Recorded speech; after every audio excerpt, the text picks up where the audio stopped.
পরম প্রেমময় শ্রী শ্রী ঠাকুরের শ্রীচরণে আমার শতকোটি প্রণাম। শ্রী শ্রী বড়মা শ্রীচরণে আমার কোটি কোটি প্রণাম। শ্রী শ্রী বরদার চরণে আমার কোটি কোটি প্রণাম। শ্রী শ্রী আচার্য দেবের চরণে আমার কোটি কোটি প্রণাম। ঠাকুর পরিবারের প্রত্যেকের চরণে আমার কোটি কোটি প্রণাম। আজকে আমি আলোচনা করব বিজ্ঞান এবং ধর্ম নিয়ে। এই বিজ্ঞান এবং ধর্ম নিয়ে যখন শ্রী কৃষ্ণপ্রসন্ন ভট্টাচার্য ঠাকুরের কাছে এসেছিলেন, তিনি বলেছিলেন, ঠাকুর, আমি ঈশ্বর মানি না, ধর্ম মানি না, আমি বস্তুবাদী। উত্তরে ঠাকুর কি বলেছিলেন সেই সম্বন্ধেই আজকে আলোচনা করব। ভগবান মানে ষড়ৈশ্বর্যবান মানুষ। তিনি জাদুকর নন বা অবিধিকরপূর্বক কিছু করেন না, অলৌকিকের ধারও ধারেন না। তিনি ষড়ৈশ্বর্যবান মানে যার মধ্যে আধিপত্য আছে, বীর্য আছে, যশ আছে, শ্রী মানে সেবা আছে, জ্ঞান আছে, বৈরাগ্য আছে। পৃথিবীর সমস্ত জ্ঞান, বাংলা, ইতিহাস, সৃষ্টিতত্ত্ব, বিজ্ঞান, আরও যা কিছু বিশ্ব ব্রহ্মাণ্ডে আছে, অর্থাৎ বিশ্ব ব্রহ্মাণ্ডের সমস্ত জ্ঞানই তার আছে। যেটা আমরা বই পড়ে অর্জন করি, সেটা তিনি চোখের সামনে দেখতে পান, উপলব্ধি করতে পারেন। তাই এখানে আজকে সেই কৃষ্ণপ্রসন্ন ভট্টাচার্যের সঙ্গে প্রথম আলাপ থেকে বলব, শুনলে বুঝতে পারবেন ঠাকুরের জ্ঞানের পরিধি কত দূর এবং ঠাকুর কি। কলিকাতা মানিকতলার একের এক শ্রী হরিতকি বাগান লেগেনের বাড়ি। ভক্তবৃন্দের আনাগোনা, কথাবার্তা ও গান কীর্তনে বাড়িখানি আনন্দমুক্ত। বাড়িটির দ্বিতলের একটি কক্ষে দুগ্ধ ধবল শয্যা পরে পরম দয়াল শ্রী শ্রী ঠাকুর অনুকূলচন্দ্র এক অনুপম ভঙ্গিতে উপবিষ্ট। আয়ত নয়নোদয় করুণাঘন, ললিত লাবণী মণ্ডিত মুখমণ্ডল আপনাতে আপনি যেন মগ্ন। লোক সামান্য অনুপম মাধুর্যের যেন এক অনবদ্য আলেখ্য। তার সেই অপরূপ রূপদর্শন করলে সতই মনে হয় অজ্ঞান জীবের উত্তরণ ঘটাতে অরূপী যেন রূপ পরিগ্রহণ করেছেন। এমন সময় সেখানে উপনীত হলেন সিথির ঋত্বিক শ্রী ধীরেন্দ্রনাথ চক্রবর্তী, সঙ্গে একজন ভদ্রলোক। ঠাকুর বললেন, দাদা আসুন। ধীরেন্দ্রনাথ চক্রবর্তী শ্রী শ্রী ঠাকুরের শ্রীচরণে প্রণাম নিবেদন করে বললেন, ঠাকুর, ইনি কলিকাতা সংস্কৃত কলেজের অধ্যক্ষ, বরিশালের মহামহোপাধ্যায় শ্রীযুক্ত কালীপ্রসন্ন ভট্টাচার্য মহাশয়ের দ্বিতীয় পুত্র শ্রী কৃষ্ণপ্রসন্ন ভট্টাচার্য। ইনি পদার্থবিজ্ঞানে স্বর্ণপদক প্রাপ্ত। তাই শিশন কলেজ, পরে বিদ্যাসাগর কলেজ এবং বর্তমানে হুগলি মহসিন কলেজে অধ্যাপনা করছেন। স্যার আশুতোষ এঁকে খুব স্নেহ করেন এবং তাঁরই প্রচেষ্টায় CV রমনের সঙ্গে ইনি বিজ্ঞান গবেষণায় আত্মনিয়োগ করেছেন। এর কয়েকটি প্রশ্ন আছে। শ্রী শ্রী ঠাকুর উত্তরে বললেন, খুব ভালো, বলুন। শ্রী কৃষ্ণপ্রসন্ন ভট্টাচার্য বললেন, ঠাকুর, আমি ঈশ্বর মানি নে, ধর্ম মানি নে, আমি বস্তুবাদী। শ্রী শ্রী ঠাকুর বললেন, আমি মুখ্য মানুষ, কিছু জানি নে, পরম পিতা যা কওয়ান তাই কই। একটু থেমে আবার বললেন, বিজ্ঞান নিজেই অমৃতের পথপ্রদর্শক। বিজ্ঞানই দেখিয়ে দেয় আমাদের কি করে সুখে থাকব, বৃদ্ধি পাব, বেঁচে থাকব। তাই ধর্ম নিজেই বিজ্ঞানকে নিয়ন্ত্রণ করে। আধ্যাত্মিকতার দর্শনই বিজ্ঞান। এ যেন এক অদ্ভুত সংগঠন। প্রশ্নকর্তা শ্রী কৃষ্ণপ্রসন্ন হলেন মাস্টার অফ সায়েন্স, আর উত্তরদাতা হলেন যিনি বিজ্ঞানের এক পাতাও পড়েননি। শ্রী শ্রী ঠাকুর বলে যেতে লাগলেন, আপনারা বিদ্বান, কত থিওরি আপনাদের জানা, আমি থিওরি জানি না, শিওর যা তাই কই, আমি প্র্যাকটিক্যাল ম্যান। একটু থেমে আবার বলতে লাগলেন, দেখুন, বৈজ্ঞানিক বস্তুতে বিশ্লেষণ করে করে যাচ্ছে, আর সাধক কারণকে লক্ষ্য করে তার অনুসন্ধান করছে। কনাদো কেকিউলের অণু পরমাণুর নর্তন জানতেন উইথ সেন্সেশন। সেন্ট অগস্টাইনো, সুইডেনবার্গ প্রভৃতিও তাই। শ্রী শ্রী ঠাকুরের কথাগুলি শ্রবণ করে শ্রী কৃষ্ণপ্রসন্ন ভট্টাচার্য বিস্ময় বিমুগ্ধ চিত্তে তার সেই মুখের পানে অপলকে চেয়ে ভাবছেন, শুনেছি ইনি বিজ্ঞান পড়েন নাই, এইসব কথা তিনি জানলেন কি করে? শ্রী শ্রী ঠাকুর বলে যেতে লাগলেন, পৃথিবীতে নানা স্তর আছে, জলের স্তর, বাতাসের স্তর, জলকে আমরা কন্ট্রোল করতে পারি বলে সাঁতার কাটতে পারি। এরোপ্লেন বাতাসের উপর দিয়ে চলতে পারে, কারণ সে বাতাসকে অধীন করে আছে। সেই স্তরটা কন্ট্রোল করতে পারলে সমগ্র গ্রহে গ্রহে সংবাদ ধরা বা চালানো যায়। এগুলি আমার কল্পনা নয়, আমি প্রত্যক্ষ অনুভব করি। এই যেমন আপনাকে দেখছি। যত শুনছেন কৃষ্ণপ্রসন্ন ততই আশ্চর্য হচ্ছেন। এবার তিনি অ্যাটম প্রসঙ্গে কথা উত্থাপন করলেন। শ্রী ঠাকুর বলে যেতে লাগলেন, একটা অ্যাটম, সেটা ঝক করে ফেটে চৌচির হয়ে তার থেকে মিলিয়নস অফ স্মলার ইলেকট্রনস বের হয়। সেগুলো আবার অ্যাট্রাকশন এবং রিপালশনের দরুন আবার নানা রূপ দানা বাঁধে। আবার সেগুলো যেন অরিজিনেট করে একটা আরও ছোট দানা থেকে, যেন একটা সাব ইলেকট্রনস, আবার সেই ছোট পয়েন্টের মতো দানাটা ঝক করে ফেটে যায়। তার থেকে আরও millions and millions of smaller hyper electrons সমস্তটা ব্যাপ্ত করে ফেলে। এমনি করে ভাঙতে ভাঙতে শেষে একটা দানাতে গিয়ে পৌঁছে। ওই থেকেই সমস্ত জগতের উৎপত্তি। সেই প্রাইম আদি দানাটা থেকে যেন একটা সিরিজ অফ প্রসেসের ভিতর দিয়ে আমার ইগোর দানাটা লিভিং বিইংয়ের ভিতর এসে পড়ল। এমনি করে শেষে এই জীবনে এসে পৌঁছেছি। এর ভিতর কোনো গ্যাপ নাই।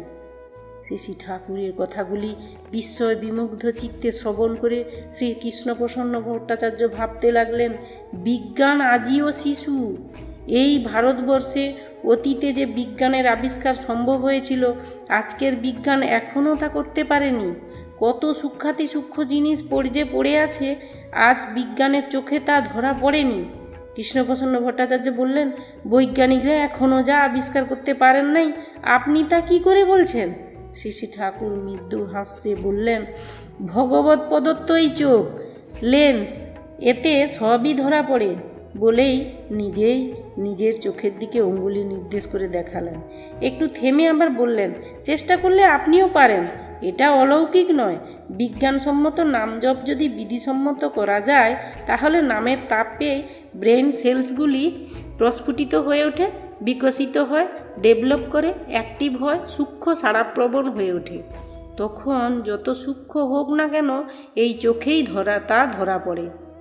যার হয় তারই হয়, আপনারও হতে পারে। এটা অসাধ্য ব্যাপার নয়, একটু চেষ্টা করলেই বোঝা যায়।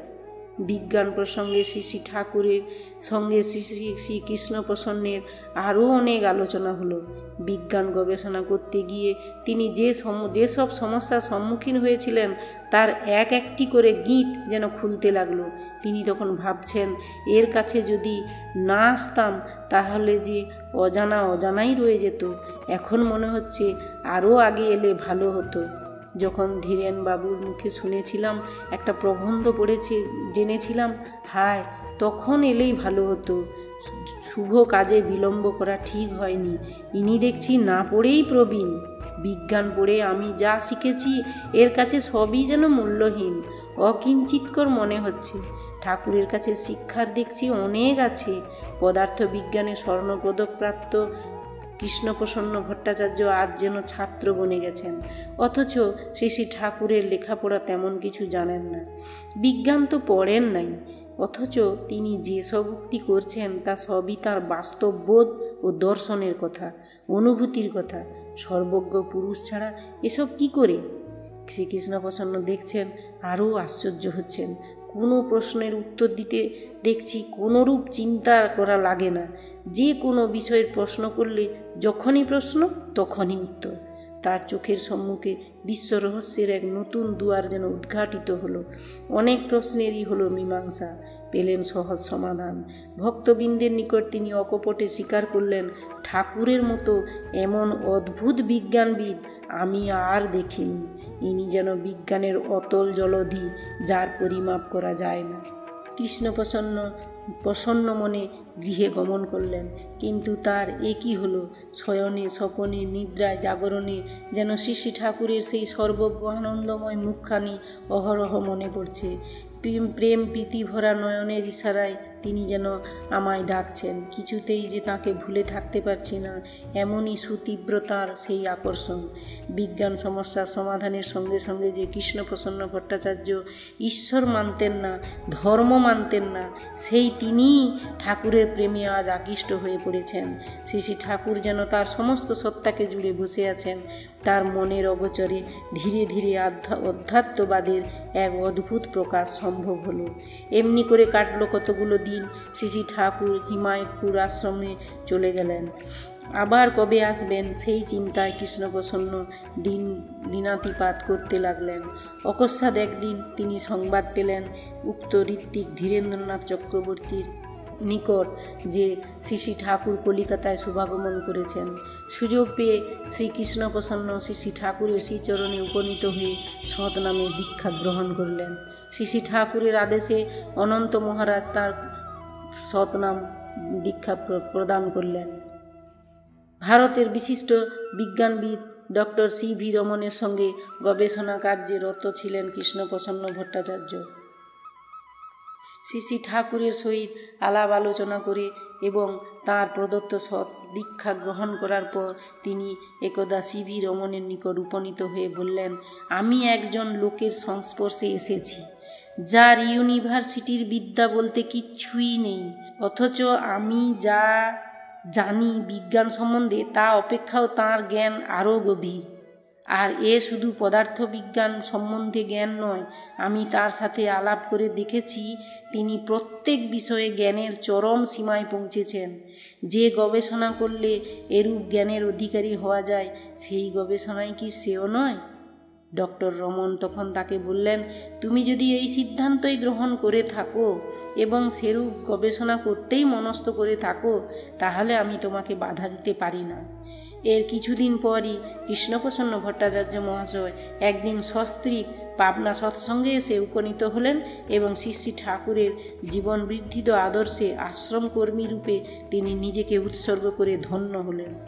বহু ভাষায় তিনি দক্ষ ছিলেন, বহু সদ্গুণে তিনি বিভূষিত ছিলেন। শ্রী শ্রী ঠাকুর তার উপর বিশ্ববিজ্ঞান কেন্দ্রের সমস্ত ভার অর্পণ করেছিলেন।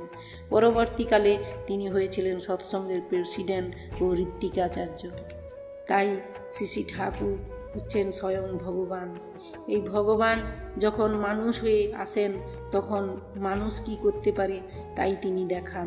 তা না হলে তিনি আত্মা আছেন, পরম পুরুষ আছেন, তার তথাগত বা পুরুষোত্তম হয়ে আসার প্রয়োজন কি? মানুষ হয়ে মানুষের মধ্যে কি করতে পারে তাই দেখাবার জন্য তিনি আসেন।